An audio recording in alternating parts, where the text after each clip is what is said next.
So what if you do have sleep apnea and you're not getting enough air into your body at night? What happens? What are the consequences? Well, if you're a child, say anywhere from the ages of birth to, say, 17, 18 years of old, so child to teenage years, what happens is the opposite effect. You would think you would be sleepy, but a lot of times when you're younger, what happens is your brain is trying to compensate for that by creating more hormones to make you more active. So if you're younger, say 20 years of age and younger, you're probably going to be hyperactive. You may have been prescribed Ritalin, Adderall, one of these different drugs to treat ADDH or any of those hyperactive symptoms.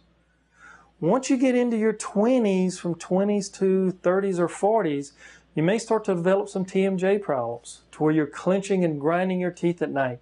That is a big symptom associated with sleep apnea.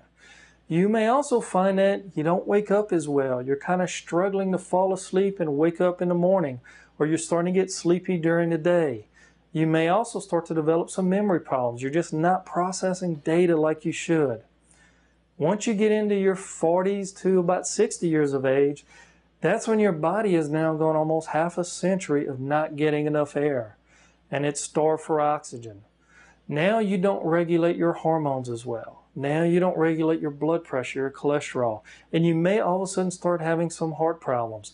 How many times do you hear about NFL football players that really have heavy set, heavy neck, a lot of weight gain, and all of a sudden they wake up not alive in their 40s? It's usually associated with sleep apnea.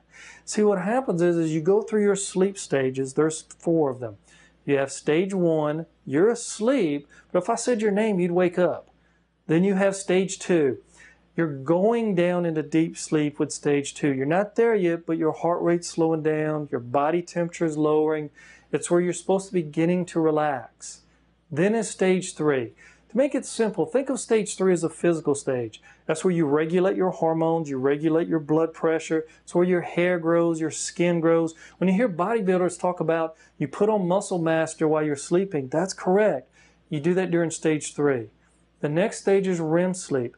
Let's call that one the mental stage. That's where you process data, you process memories. It's where you do most of your dreaming, not all of it, but the majority of it. So each night you go through stage 1, 2, 3, and then REM, and you repeat it all night long. 1, 2, 3, REM, over and over. But what can happen is if you're starting to lose oxygen, your body's going to wake you up. So you're in stage 1, you're doing good, you're going into stage 2, you're falling deeper into sleep, but then you start to snore a little bit and then you have an apnea event. So now what happens is the brain says, wait, it's not getting enough air. If I wake him up, he'll take a deep breath and he'll go back to sleep. That's true, but you don't go back to sleep at stage 2, you go back to 1.